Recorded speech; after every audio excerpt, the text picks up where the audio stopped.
Mort d'Aaron Carter, le frère de Carter n'avait pas rédigé de testament. Aaron Carter n'est plus. Le musicien de 34 ans a perdu la vie le samedi 5 novembre comme l'a annoncé TMZ. Le jeune homme a été retrouvé mort à son domicile de Los Angeles, après un appel d'un proche indiquant qu'un homme s'était noyé dans sa baignoire. Son frère Nick Carter a très vite réagi en apprenant la mort du père de famille. « Mon frère va me manquer plus que quiconque ne le saura jamais », avait-il écrit. En évoquant les relations parfois compliquées qu'il entretenait avec ce dernier.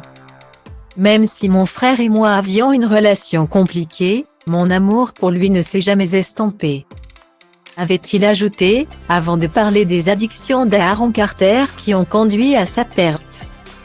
J'ai toujours gardé l'espoir qu'il voudrait un jour prendre un chemin sain et finalement trouver l'aide dont il avait besoin. Parfois, nous voulons blâmer quelqu'un ou quelque chose pour une perte. Mais la vérité est que la dépendance et la maladie mentale sont les vrais méchants ici, concluait-il, amer. Quelques jours après la mort de l'artiste américain, le média TMZ fait de nouvelles révélations sur la mort du chanteur. Ce dimanche 13 novembre, on apprend que le père de famille n'a rédigé aucun testament à son enfant.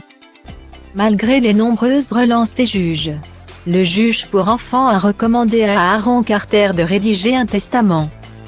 Parce qu'il avait un enfant, a confié une source au tabloïd américain. Pour rappel, le frère de Nick Carter avait perdu la garde de son fils, Prince, le fruit de sa relation très controversée avec son ex-compagne, Melanie, pour suivre une cure de désintoxication. Le média américain va plus loin dans les informations, en déclarant que les finances de l'artiste étaient loin d'être au beau fixe.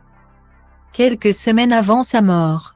Serait-ce la raison pour laquelle Aaron Carter n'a pas rédigé de testament pour son fils?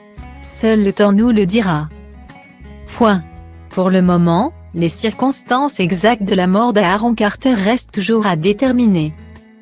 Des analyses toxicologiques sont toujours en cours.